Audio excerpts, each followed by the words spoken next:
Oh, man, family. Oh, man. Listen, I got to let y'all know off the top, we are back with another one. We are not going to waste too much time.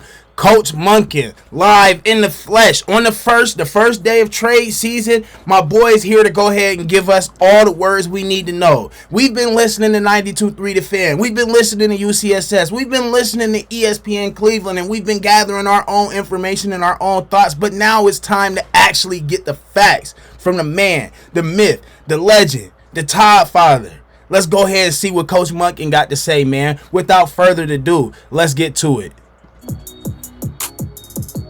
Full screamy, please. Thank you. All four of your remaining OTAs? We intend to use the three. We're probably on Friday going to make it a competition day and a little bit fun on Friday. He asked them, did they intend to use their remaining 3 OTA days? Now, the Cleveland media, their mics, they can never mic up the reporters. I don't understand it. The reporters can never get a mic so we can hear the question they ask. It makes no sense. But he asked them if what they were gonna do with the remaining OTA days. We intend to use the 3. We're probably on Friday going to make it a competition day and a little bit fun on Friday, heading into the final week with mandatory minicamp. So I would doubt that on Friday that we'll end up using that day. We'll use it for video and haven't had a chance to address the team, but then we'll have a competition day. But how eager were the guys to get out here and participate in this? I know this is an annual event for the Browns, but the group that you have now, does it sense some excitement for them to get out here some day on the course? I haven't really seen them yet. I think it's pretty cool. I mean, I think they're excited. You'd have to ask them. So, Todd, at some point you said you'd love to have your quarterback order prior to training camp. Here go Tony Grossi. Let's run him back and hear the question. Here go Tony Grossi. You know he had to be the first one to ask about the quarterbacks. Let's hear it. You'd have to ask them. So, Todd, at some point you said you'd love to have your quarterback order prior to training camp. Are you getting there? Can you see the end of this thing, or will you go into training camp not knowing who won it? Again, as I've said, I think I anticipate there still being competition. That doesn't mean that the reps will be equal. But that's the easiest way to put it. I mean, I think we're in a good place right now with our quarterback room. All of the guys that are in there are working hard, and I like the level of talent that we have in there. But the next 6 days will go a long way into how we go into fall camp.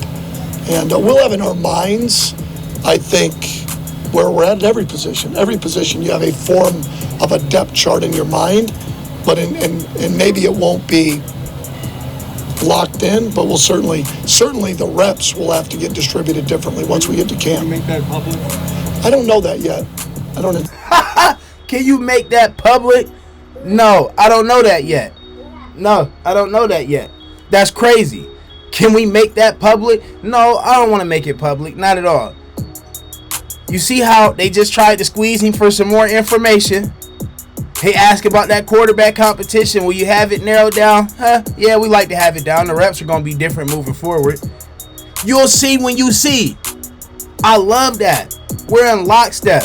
See, the prior regime was too buddy-buddy with these guys like Grossi. These guys are snake tongue. Grossi, Jason Lloyd, Jay Crawford, all of these people in the Cleveland media, a lot of them, not all of them, I won't classify all of them as it, but a lot of the people are they're pretty snake tongue. They're slick. They're sneaky. They're trying to get their own agenda off, but trying to use you to do so. And they'll go to any length, even putting you under the bus to get their money off.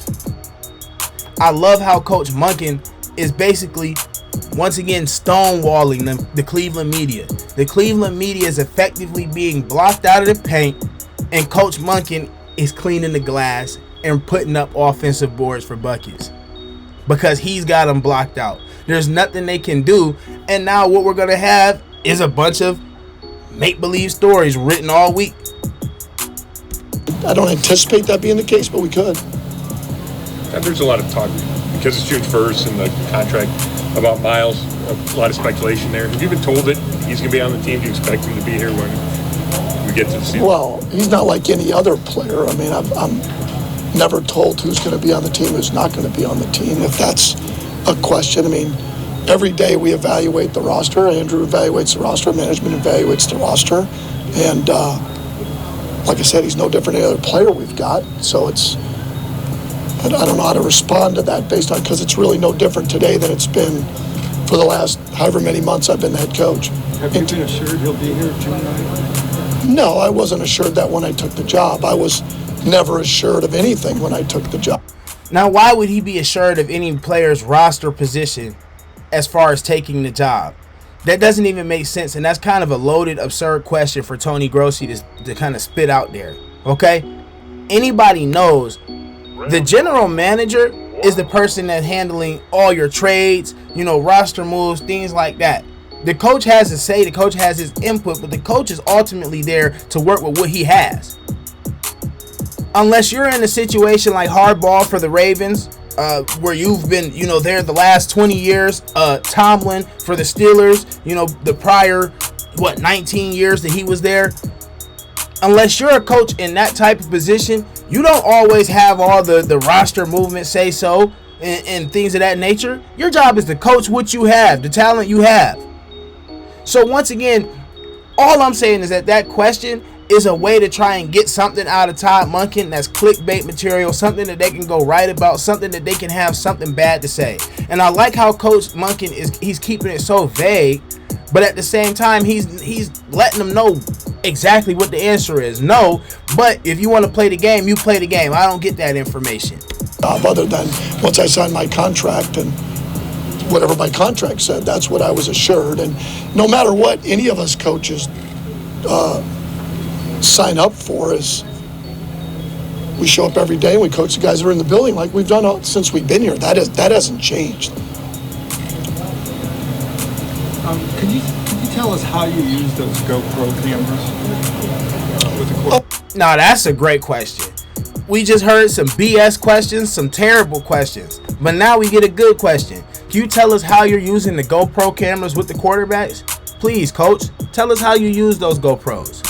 So really there's an audio piece to it that you want to hear what the quarterback is verbalizing, because you're not actually in the huddle, what they're saying in the huddle, and then know what they're saying at the line of scrimmage, and then how loud are they saying it? We talk about all the time of as if you're on the road. So there's an audio piece to that, which is great, but you don't need the camera for the audio piece. You can have a damn microphone.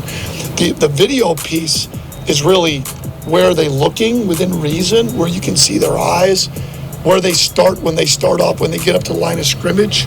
Are they using the same mechanics from a body language standpoint, whether they start left to right or right to left defensively? Is there anything they're giving away with where they've got their eyes in terms of what you can tell from there?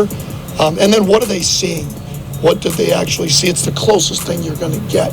Audio is a big piece, and then the video piece of, what they're actually seeing or looking at. You use the Honestly, I think that's a great piece of equipment to use.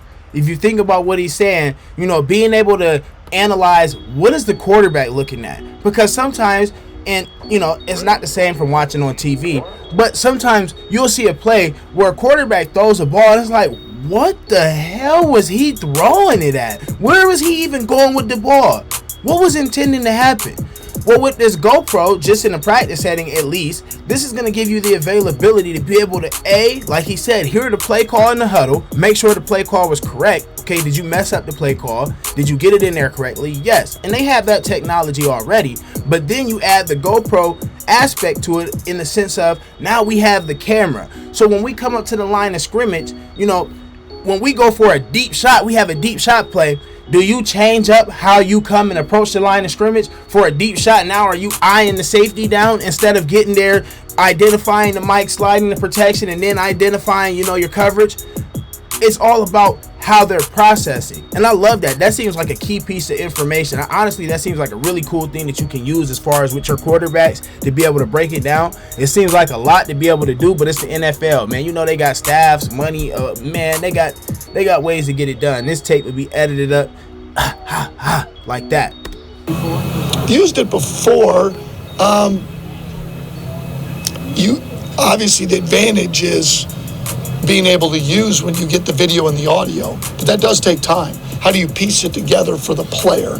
How do you organize it from when you're re-looking at the tape? All right, from point one or point A, from like, okay, you got the call, the huddle, on the field, and then how the play develops. So it's been really cool.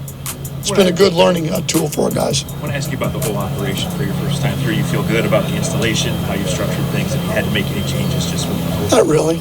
As Zach Jackson, if you couldn't hear him, he asked, I wanted to know how you're feeling your first time being a head coach.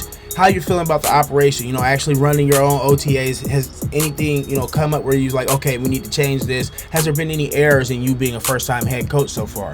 Let's see how Coach Monken answers this. Been really cool. It's been a good learning tool for our guys. I want to ask you about the whole operation for your first time through. You feel good about the installation, how you structured things, if you had to make any changes just with the whole. Not really. Haven't really made any changes. I mean, we'll be, tomorrow will be install 7, and then Wednesday will be install 8, and then Thursday will be 7 and 8, and anything else we want to get worked on. Then mini camp will be everything, and maybe some other things we want to get worked on, but it's been fine. Now, we've already installed as we went through phase 2, so we're just repeating that. Todd, going back to the quarterbacks, we've been out there for two OTAs, and the first time it just seemed. Let's double back a little bit. You see, they cannot stop with the quarterbacks. Family, I want you guys to realize this. On a football team, there's more than just the quarterback. I know the quarterback gets all of these things going on, gets all of these, glitz, glamours. Please tell me and explain to me how this is the only thing that you have to talk about. Please. We're just repeating that. Todd, going back to the quarterbacks, we've been out there for two OTAs, and the first time it just seemed like last Wednesday was almost the mirror reverse of what we saw the previous Wednesday. Has that been sort of the plan? Is every other day kind of alternate? Pretty much. Shedeur and Deshaun. Doesn't always work exactly every other day, but we've tried as best we can to give those guys equal reps, equal opportunities with the groups, be it the 1s, the 2s, the 3s, whatever that might be, to certainly give ourselves the best chance to evaluate their play within reason. Now, every day's a little bit different in terms of situational football. Some days you're throwing it more than others. Some days are a little bit more red zones. Not every day's equal in terms of their opportunities, but you try as best you can to spread out who they're doing it with. In this final week, So, once again, he's giving you nothing. He's telling you the same thing that he's been telling you. You're asking for more. You're trying to get more information. You want more clickbait to be able to write a story. You want to be able to have some information to sow some dissension. You want to be able to say somebody's in the lead, somebody's ahead, somebody's not good at this, somebody's not good at that. You don't have the ammo. OTAs, do you think some of the rookies will maybe be worked into the first team a little bit more so that they can have some of that experience during minicamp, or are they maybe not ready for that yet? Well, again, I anticipate the rookies being more integrated. They have already.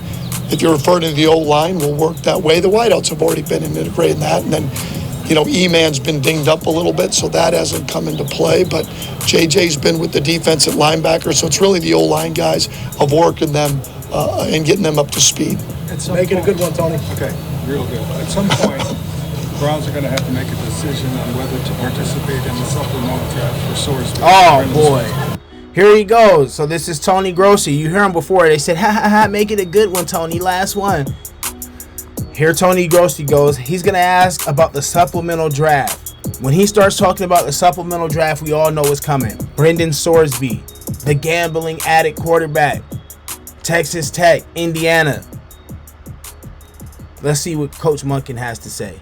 Make it a good one, Tony. Okay, real good. At some point, the Browns are going to have to make a decision on whether to participate in the supplemental draft for Sorsby, Brendan Sorsby. My question to you is, have you been kept up to date on the organization's research of that player? Not at all. I mean, it's not even coming. Not at all. What are you talking about? So take that Brendan Sorsby narrative somewhere else. 92.3 The Fan. To you is, have you been kept up to date on the organization's research of that player? Not at all. I mean, it's not even come across my desk. I don't think we're in a position to want to go down that road. That's my opinion. That's not Andrew's. And that I like the quarterbacks that we have. I think that's a slippery slope when you go down that, irrespective of talent, right? In terms of the situation he's put himself in. Like we all know what that is. He put himself in that situation. And we've seen in other sports with players that have been banned for life from playing in professional sports. I think that's a slippery slope to go down that road. Again, that's a question for Andrew and for management. But from my end of it, kind of a tough angle to go down that road and think that that's going to be your franchise quarterback if he's ever eligible to even play in the NFL. Thank you. So, Coach Monken just shut that narrative down. Coach Monken just completely demolished that narrative. So now, in the midst of everything, I'm getting messages, people, family, that the Rams are trying to work a trade package for Myles Garrett. Is it true? I don't know. I love what Coach Monken had to say, though. He was very vague about the Myles Garrett competition and conversation. But at the end of the day, I don't know. It's a lot of news to be going on in Cleveland right now. I love what I'm hearing, though. Let's see what's going on with this Myles Garrett stuff moving in the future.